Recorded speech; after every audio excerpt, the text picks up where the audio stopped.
w sprzęcie dla najlepszych. Wejdź na groundgame.com.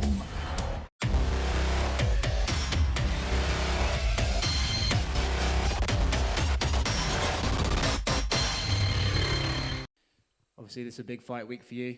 Everyone's talking about this final return to the top. How are you feeling ahead of Saturday night? Feeling great, man. Ready to go. What would you attribute your resurgence to? What would you attribute the fact that you've been able to stay in the sport this long, to be able to get back to the top after not having a title shot for so long? Passion for the sport. Lately, more discipline about it, more like focus on what I have to do to become a champion. Of course, didn't work before, so I was doing something wrong.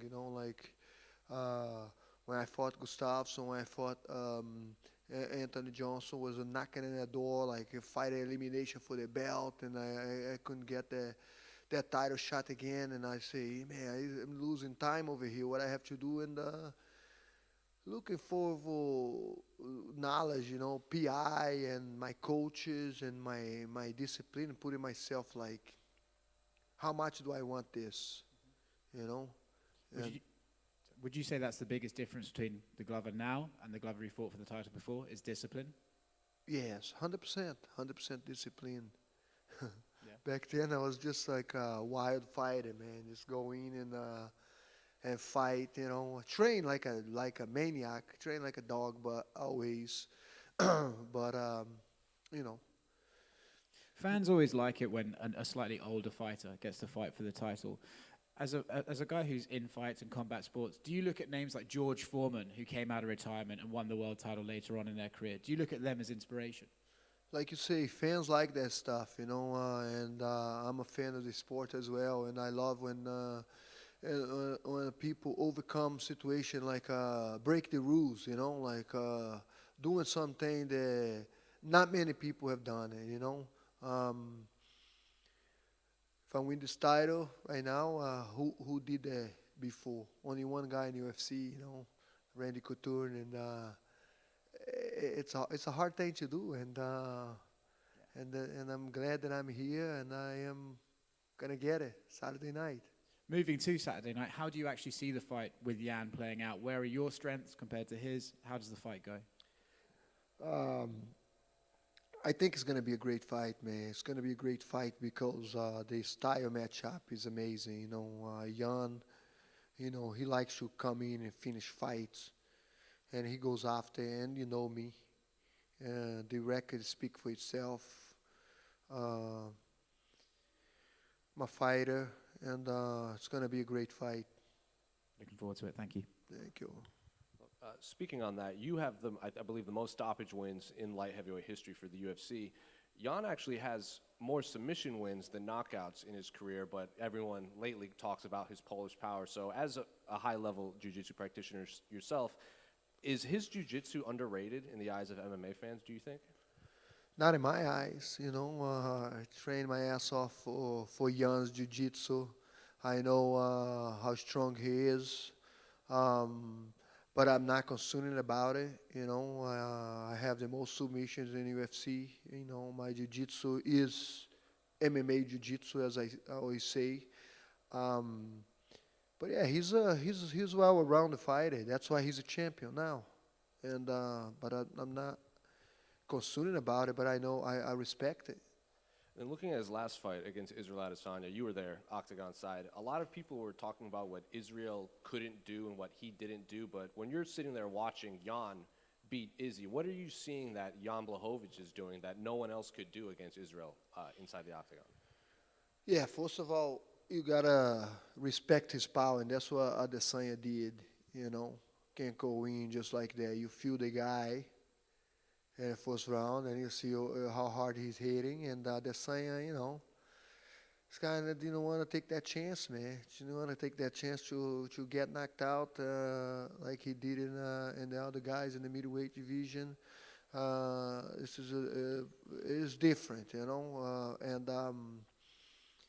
I was yelling at him to take him down, I say, the ground is the way, bro. Take him down, because I was ruining for him for that fight. And then we've spoken to a few light heavyweights, like retired and current, like Anthony Smith and Forrest Griffin and everything, and they say this fight is tough for them to watch because they like both of you as people. A lot of fighters like the two of you. They don't know who to root for. So what do you say to them that, like, you're fighting someone that you respect, but all of these fighters, they don't want to see you guys fight because they like you so much and they don't want to see one of you lose?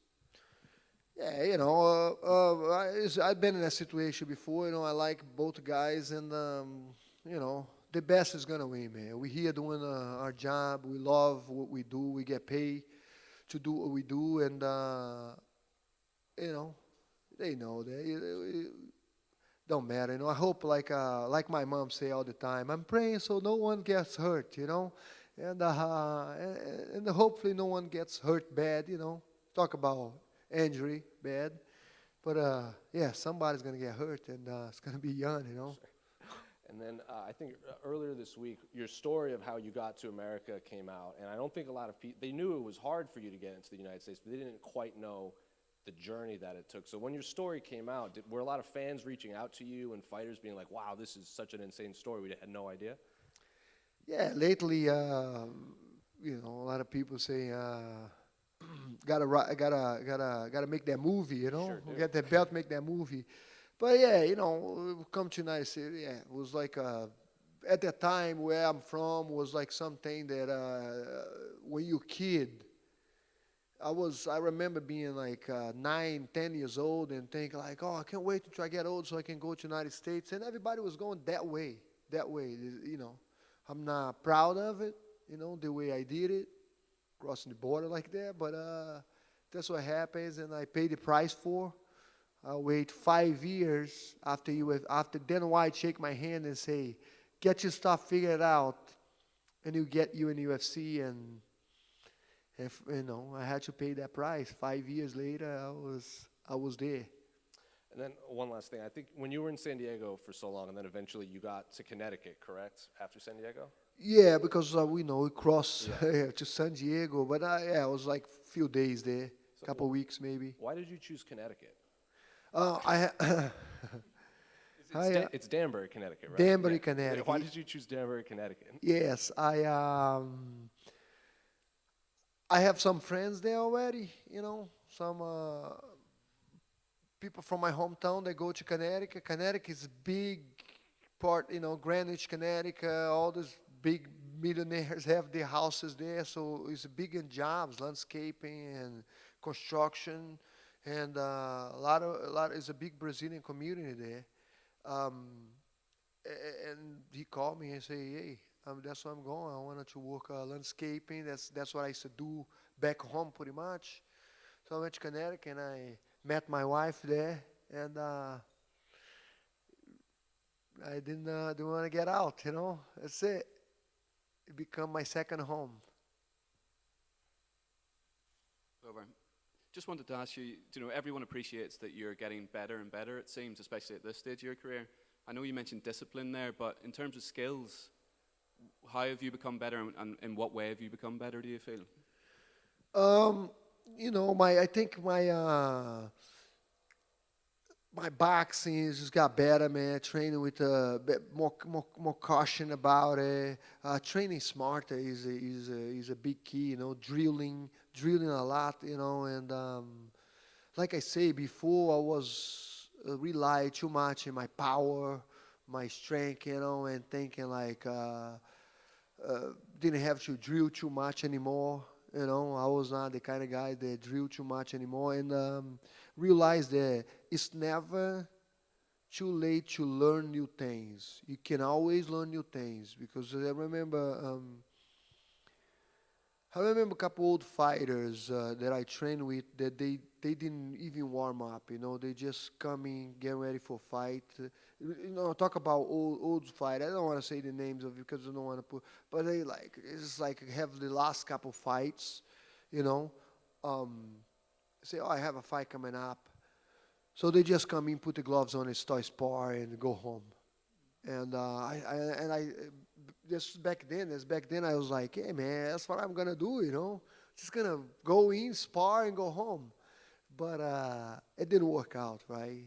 It didn't get me a title shot, didn't get me a championship. So I have to humble myself and start learning new things and start approving and get better what I know best. And for that, my boxing got better, my jiu-jitsu got better because, the drilling and the pushing. And you mentioned there as well, a big difference between last title shot, this one, is how much you want it. Can you just put into words how much you do want this to go home with this belt, please?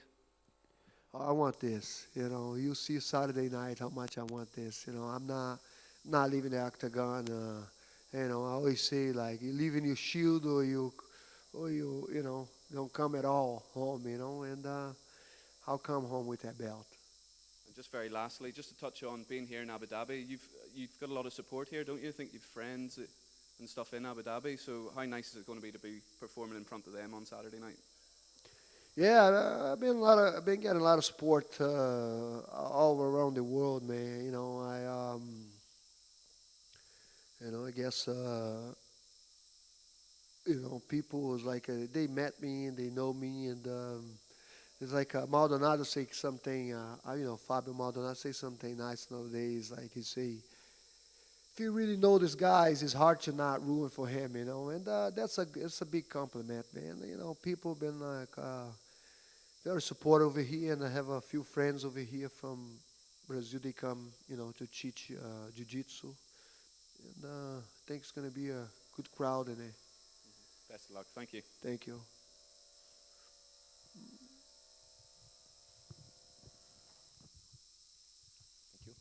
Hi, Glover.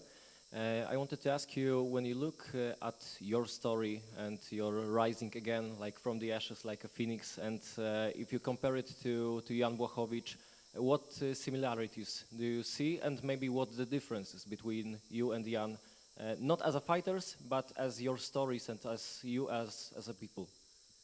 Yeah, we keep saying that. I think he said it before, I say it before, like very similar, he lost a couple of fights. People give up at him, kind of like, and I've been in that situation too. I've been in his shoes before, like people look us like, this guy never be a champion, this guy never be, he'll never get that anymore.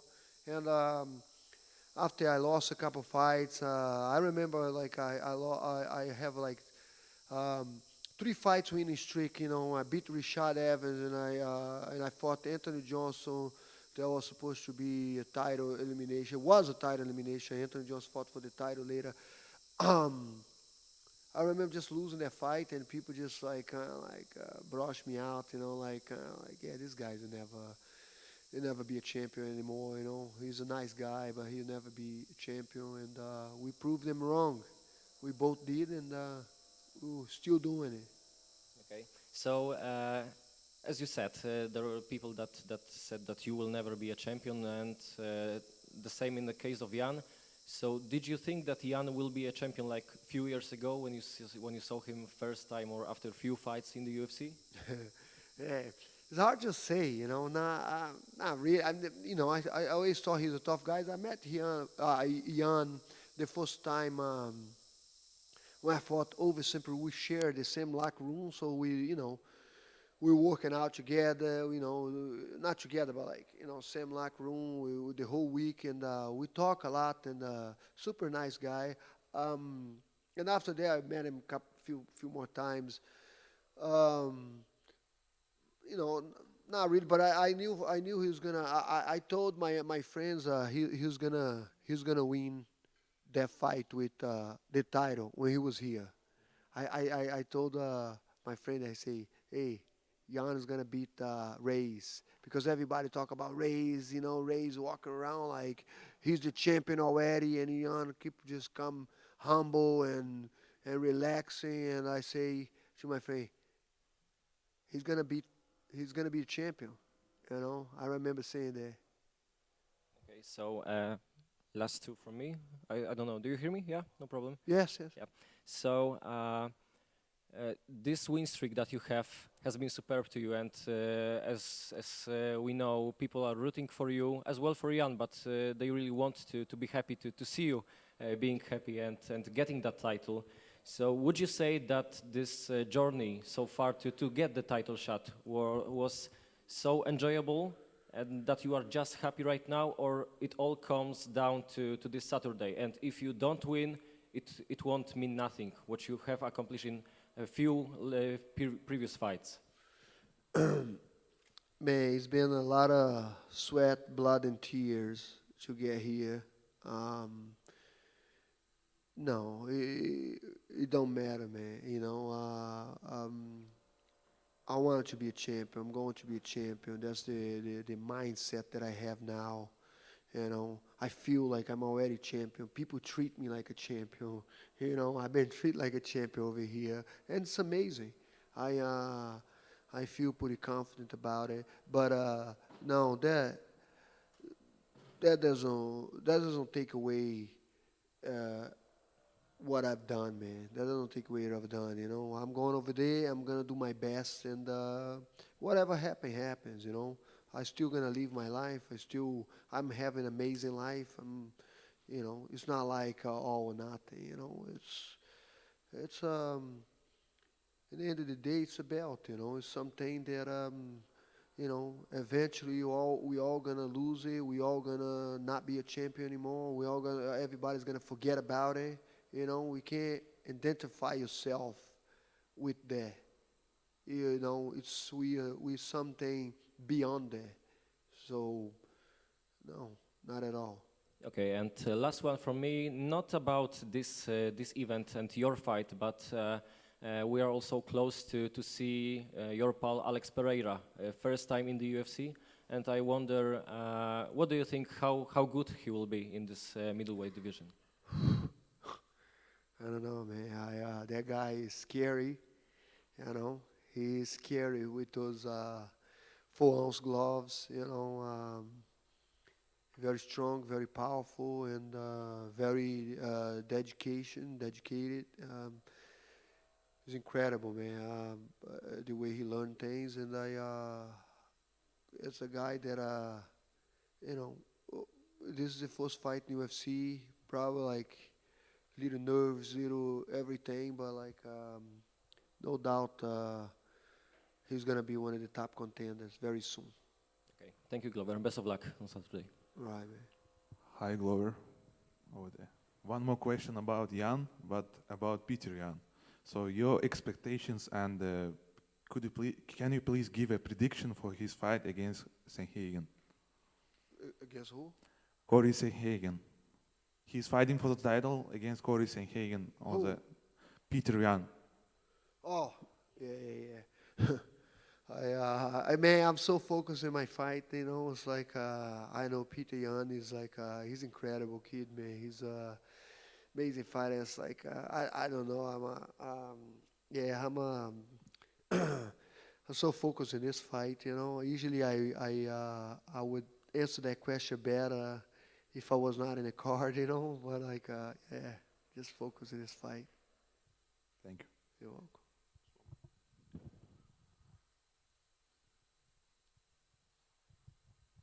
Hi, Glover. It's obviously 7 years since you last fought for this title. There's been some relatively dark days since then. What is it that's kept you motivated and going towards the title shot on Saturday? The love for the sport, man. I love what I do, and this is the only thing I can do best, you know, is to fight. You know, I can even, you know, people talk to me like retire. I was like, I'm not seeing myself retired. I can like not planning, but like, of course, what I'm gonna do is teach and pass it on. But like the passion, man, love for the sport, and when you love something that much, when you want something that much, you gotta figure out how to get it, and that's what I have been doing. You're going to be fighting 2 days after your 42nd birthday. How long do you think you've got more to go? Because obviously it doesn't all just end on Saturday. What else is there to come from Glover Teixeira? Don't really care, man. I'm so happy to be here, become a champion. Been fighting almost 20 years now. And yeah, that really, don't really matter how long, but like how, for sure I'm not want to make any decision right now. But like winning this belt, thinking of defending next year, I'm not, this is what comes in my mind right now. But like I'm not planning like, oh, I wish I can fight, 45, 40, don't really matter. I mean, I think the day, I always say this, I think I'm going to make that decision in the gym, maybe, because the day that I don't feel motivated anymore to go train, to go after, you'll be like, yeah, man, I'm not feeling like. That's the day that I'm probably going to call my manager and say, yeah, man, I don't have on me anymore. I'm done. But like, I still got it. I still love it. And who knows? Who knows? Let God make that decision, All the best for Saturday. Thank you.